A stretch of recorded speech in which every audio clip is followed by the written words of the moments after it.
Now, what was different in my day? Well, okay, in my day it was a rock and roll thing, and it was straight eights. I didn't start that way. I came in, like I mentioned in my interview.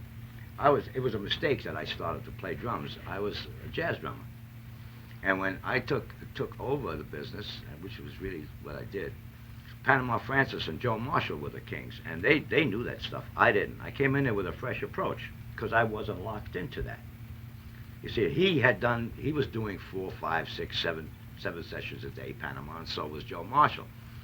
And I was doing commercials, and very light, airy commercials, which, is a complete different bag. It's non-creative. You just play what the guy writes, and that's it. When I did this date, and he double booked, and he left, and I took the drum chair. I didn't know rock and roll because for some unknown reason, a jazz player puts rock and roll down, and they say, "Oh, it's easy, man. It's been easy. You're prostituting yourself playing rock and roll." It's still going on today. So I wasn't called to imitate Panama. They just wanted to see what I could do. Were you guilty of that at that time? Were you kind of Yes. playing rock and roll? Yes, I was guilty of it. That's why I can honestly say I knew exactly what the kids are going through today. So then I did the date, and it became a smash hit record. And I innovated. What was the record? Saved by Laverne Baker. You got a little mucus over here. Laverne Baker. I used to smoke, I used to drink, I used to smoke, drink, and there's the hoochie coo. I used to smoke and drink, and there's the hoochie coo. Oh yeah, but now I'm standing on this corner. And then from there we did the Drifters and Benny King, and then the whole thing started up for me. I was doing about anywhere from 57 to 70 dates a year in those days, but they weren't record dates. I did maybe 6 albums a year. Most of them were commercials.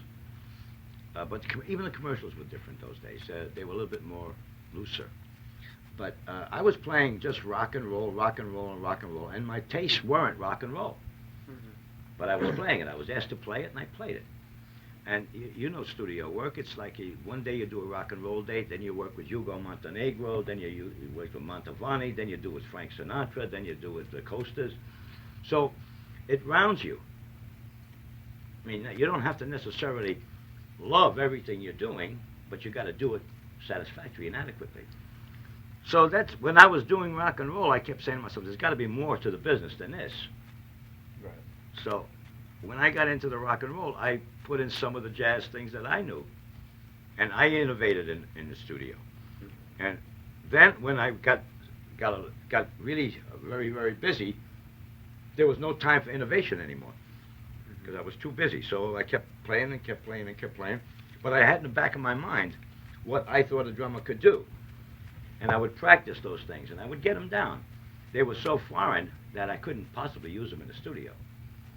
See, I even told my students when I first started, this is not a system that you can use for bar mitzvahs or weddings or a Broadway show. This is a thing that'll probably take over in 1987. Because of the concept I had. I know what a drummer can do. I know what your body can do. And if you don't extend yourself to those up-and-coming things, then you just do what I did. Lock myself into studio playing. But at this point, did you sort of have a premonition of what was to come, what eventually did happen in studio work when someone like Steve Gadd came along? Oh yeah. When I first heard Steve in 1971, I saw him working with a rehearsal band, and I walked up to him and I told him I thought he was a giant, and at that time I was the king. And he paid me a compliment and everything, and I loved the way he played with the big band. I saw something in his playing that you don't usually see in anybody else.